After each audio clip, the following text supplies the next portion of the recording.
Hello বন্ধুরা, আজ আমি তোমাদের সাথে চিড়া রেসিপি শেয়ার করতেছি। দেখো, চিড়াটাকে প্রথমে এতটুকু চিড়া নিয়েছি, আর সাথে নিয়েছি টমেটো, পেঁয়াজ আর কাঁচা লঙ্কা দুটো নিয়েছি। তো তোমরা চাইলে একটু বেশিও দিতে পারো, আমি ঝালটা কম দেবো তার জন্য দুটোই কাঁচা লঙ্কা নিয়েছি। এখন দেখো, কড়াই বসিয়ে দিয়েছি, কড়াইয়ের মধ্যে তেলটা দিয়ে দিলাম, আর পেঁয়াজ কেটে রাখা পেঁয়াজ আর সাথে কাঁচা লঙ্কাগুলি ভালো মতন ভেজে নেব। এভাবে লাল করে ভেজে তারপর এখানে দিয়ে দেবো একটা টমেটো কুচি। তো টমেটোটাকেও ভালো মতন ভেজে নেব। টমেটোটা একটু ভেজে তারপর এখানে দিয়ে দিচ্ছি নুন, একটু হলুদ আর একটু পরিমাণ মতন চিনি।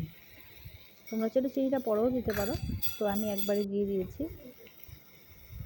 তো ওইগুলোকে ভালো মতন ভেজে নেব।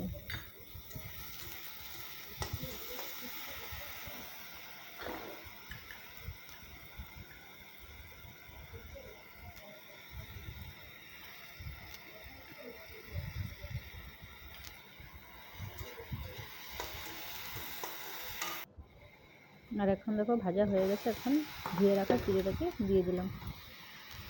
এখন ভালো মতন এটাকে নেড়ে চেড়ে নেব।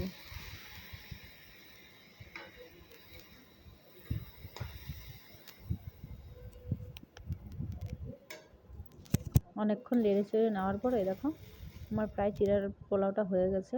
তো ফাইনালি আমি বেড়েও নিলাম। তো খেতেও দারুণ টেস্টি হয়েছিল, তোমরাও করে দেখতে পারো। রেসিপিটা